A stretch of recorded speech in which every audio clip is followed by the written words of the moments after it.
पृथ्वी को कौन घुमाएगा? किससे घूम रही पृथ्वी? लॉजिक दो कुछ। कहां से घूम रही पृथ्वी? किसके कारण से घूम रही? कौन घुमाने वाला है? कुछ बताओ तो। हवा घुमा रही है?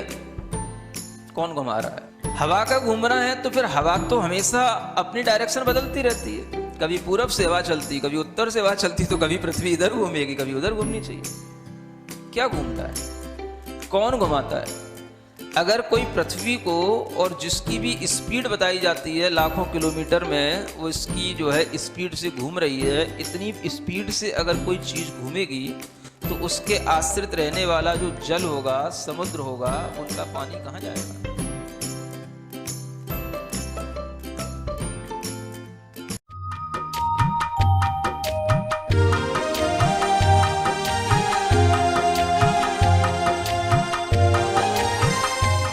ओम अरहम नमः। अरहम ध्यान की इस डिवॉइड कोविड श्रृंखला में आप सभी का स्वागत है। संत शिरोमणि आचार्य गुरुवर्षीय विद्यासागर जी महाराज की जय। अरहम श्री मुनि 108 प्रणम में सागर जी महाराज की जय। पिछले सत्र में हमने अदृश्य शक्तियों को इन्वोक करके कोरोना वायरस से युद्ध के लिए स्वयं को तैयार किया था। आज हम प्राणदायिनी हवा को, जो श्वासों के माध्यम से हमारे शरीर को ऊर्जावान बनाती है, अरहम बीजाक्षर की शक्ति से संपन्न करके एक प्रभावशाली औषधि के रूप में प्रयोग करेंगे। गर्दन सीधी, कमर सीधी,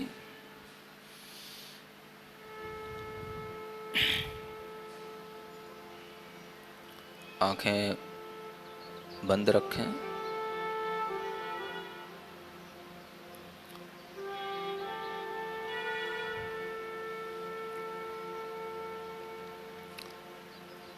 अपनी श्वास को सामान्य रूप से देखते हुए हमारे आसपास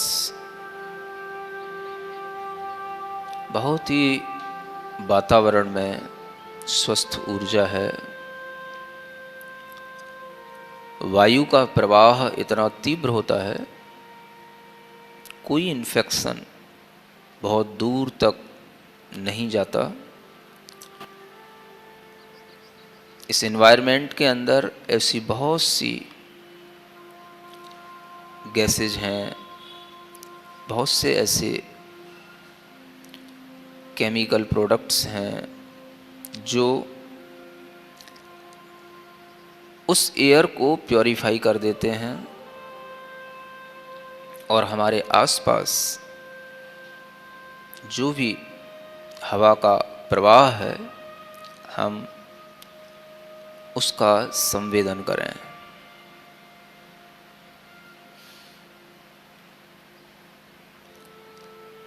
हवा का एक झोंका सा आपके शरीर को स्पर्श कर रहा है।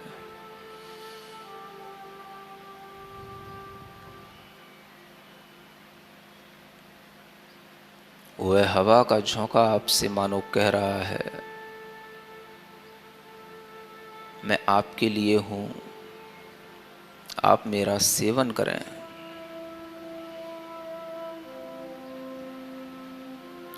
आप ध्यान नहीं दे रहे हैं। आसपास बहती हुई शुद्ध हवा की तरंगें, और उस हवा में अनेक शुद्ध ऊर्जाएं, अनेक शुद्ध शक्तियां, अनेक औषधि गुणवत्ताएं सब मिक्स हैं। वह हवा का झोंका फिर आपके पास आता है, महसूस करें।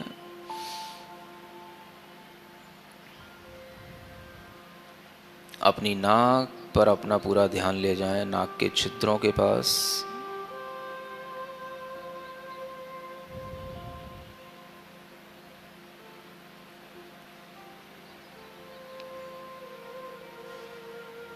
पूरा मन बना करके, पूरी तैयारी के साथ एक गहरी लंबी श्वास इस तरह से खींचें भीतर की ओर, जिससे कि वह शुद्ध हवा आपके भीतर लंग्स के अंदर पहुँचे, केवल आपके चेस्ट में ही एक फूलापन, भरापन दिखाई पड़े, महसूस हो, और सारे लंग्स के अंदर वह हवा, शुद्ध ऊर्जा, प्योर एयर, वो सारे लंग्स के अंदर भर गई है। उसको थोड़ी देर रोक करके रखें और देखें प्रसन्न चित्त होकर, जितनी देर रोक सकते हैं, कि मेरे लंग्स मजबूत हो रहे हैं, मजबूत हैं, कोई इन्फेक्शन नहीं। यह प्योर एयर उस सारे इन्फेक्शन को दूर भगा रही है।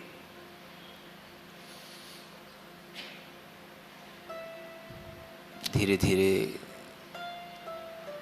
आपकी वह श्वास चली गई। फिर से वह श्वास ग्रहण करें, गहरी लंबी श्वास, और उसे अपनी फेफड़ों में रखें, जितना रख सकते हैं आप, खींचें, चेस्ट पर बल दें, और यही भाव करें, ये श्वास पूरे ब्लड को प्योर बना रही है, एनर्जेटिक बना रही है।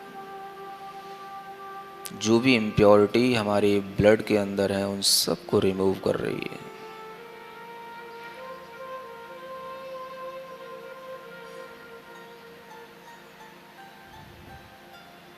पुनः एक बार यही प्रोसेस अपनाएं।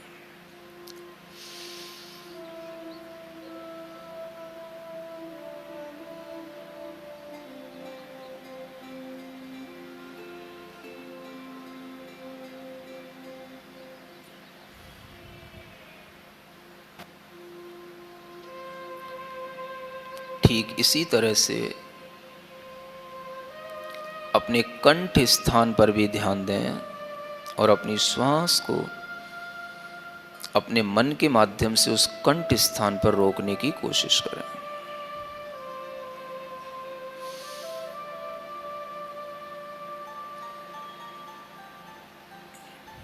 श्वास नाक से ही लें, नाक से ही छोड़ें। मन पूरा कंठ स्थान पर रख करके उस श्वास को रोकने की कोशिश करें, और कंठ को बिल्कुल क्लियर, किसी भी तरह का कोई भी वहाँ पर रुकावट नहीं, कफ नहीं, ऐसा महसूस करते हुए श्वास को रोककर धीरे धीरे छोड़ दें।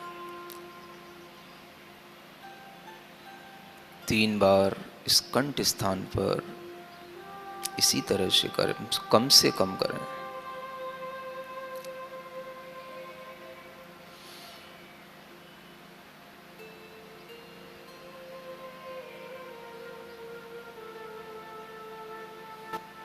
प्रसन्न चित्त रहें।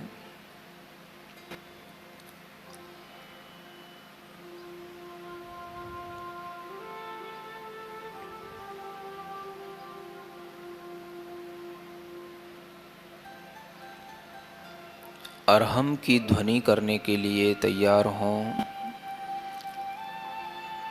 जब अ का उच्चारण करेंगे, वह हृदय स्थान से शुरू होता है, लेकिन कंठ पर आपको महसूस होगा।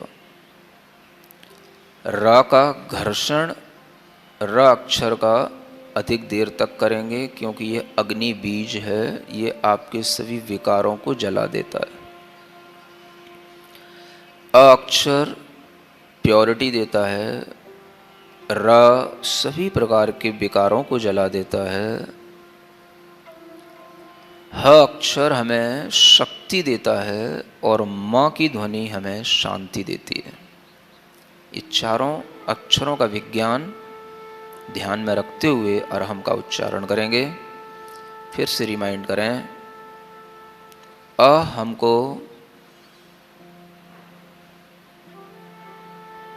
प्योरिटी देता है, र हमारी विकारों को जला देता है। ह हमें पावर देता है, शक्ति देता है, और म अंत में हमें पीस जनरेट करता है, शांति देता है।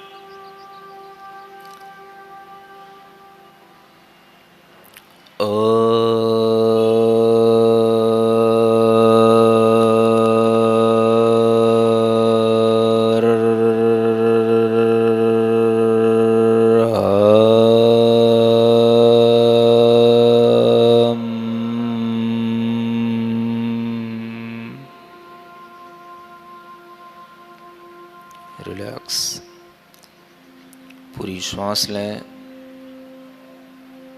फिर से शक्ति अर्जित करें श्वास लेकर,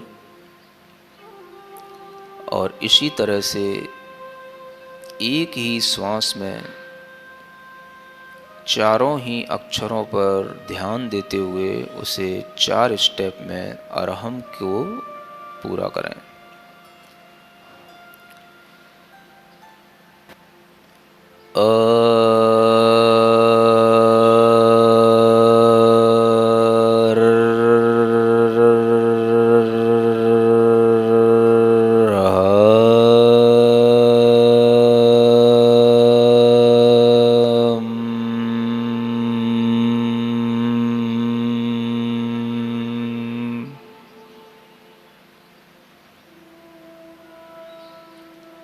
श्वास पूरी लें, महसूस करें हृदय से शुद्धता उत्पन्न होकर कंठ के सभी इन्फेक्शन को, गले के इन्फेक्शन को जलाते हुए, दूर करते हुए, शक्ति बढ़ाते हुए हमें शांति की अनुभूति इस अरहम की ध्वनि से हो रही है।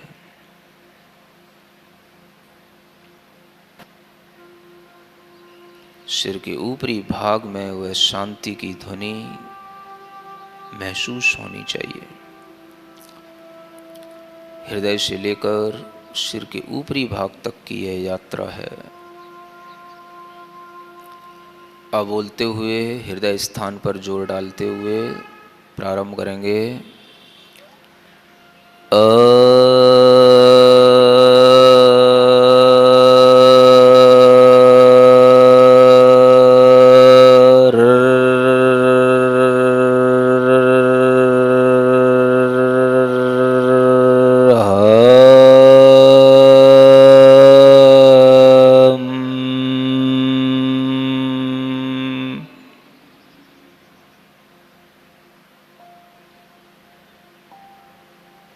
महसूस करें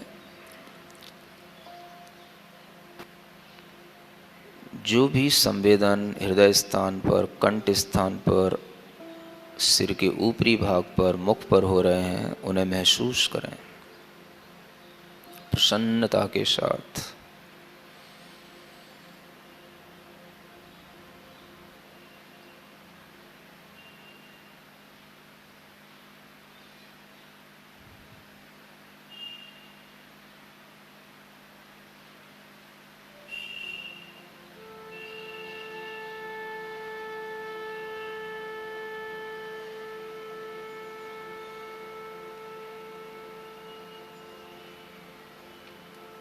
मैं शुद्ध हूँ,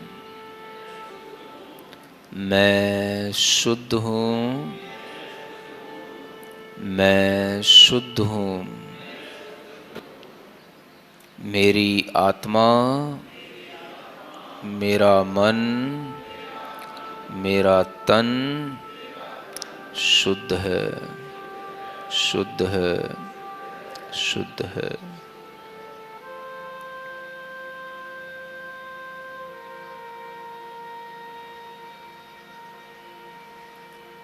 मैं विकार रहित हूँ।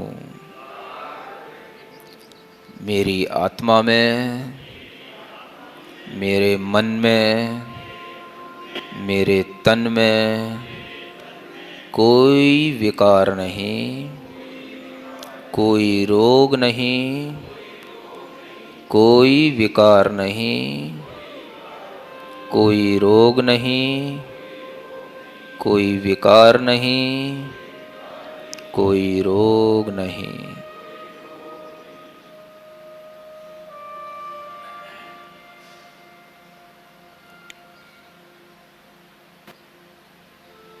मेरी आत्मा, मेरा मन, मेरा तन शक्तिमान है, शक्तिमान है, शक्तिमान है।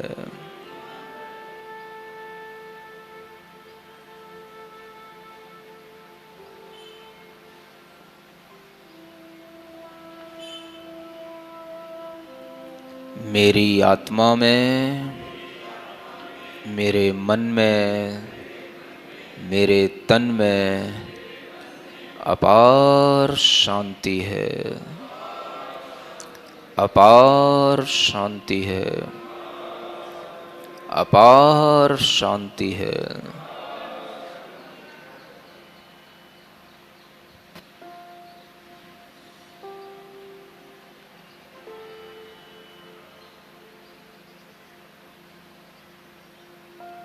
अपनी हथेलियों को घिसते हुए अपनी आँखों पर रखें, मुख पर रखें, कंठ पर रखें, हृदय पर रखें। इस मंत्र के साथ ओम अरहम परम शांति, ओम अरहम परम शांति, ओम अरहम परम शांति। अरहम के 4 बीजाक्षर और ह और म, जो कि शुद्धि, अग्नि, शक्ति और शांति का प्रतीक है, इनको आज हम अपनी श्वासों में समाहित करके इनकी तरंगों से अपने आप को सशक्त किया। आज हम अपनी आहारचर्या पर ध्यान देते हुए यह संकल्प लेंगे कि फ्रिज में रखा हुआ कोई भी भोजन ग्रहण नहीं करेंगे, ठंडा पानी भी नहीं पिएंगे, क्योंकि यह एक बहुत बड़ा कारण है शारीरिक रोगों का। साथ ही अपने 3 दोस्तों को भी ऐसा करने की प्रेरणा देंगे। अरहम ध्यान की डिवॉइड कोविड सीरीज भी चल रही है, जो कि जीवन शैली को स्वस्थ बनाने के लिए नए नए टिप आप तक पहुंचा रही है। इससे जुड़ने के लिए आप नीचे दिए गए फेसबुक पेज से जुड़ सकते हैं। इससे जुड़ने के लिए जुड़िए हमारे सोशल मीडिया प्लेटफॉर्म से, यूट्यूब, इंस्टाग्राम और फेसबुक अरहम ध्यान योग से। कल के सत्र में ध्यान के माध्यम से हम एक नवीन प्रक्रिया सीखेंगे। तब तक के लिए सभी को ओम अरहम नमः।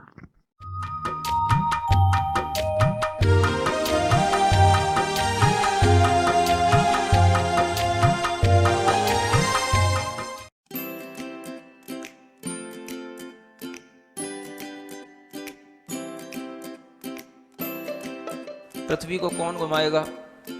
किससे घूम रही पृथ्वी? लॉजिक दो कुछ। कहां से घूम रही पृथ्वी? किसके कारण से घूम रही? कौन घुमाने वाला है? कुछ बताओ तो। हवा घुमा रही है?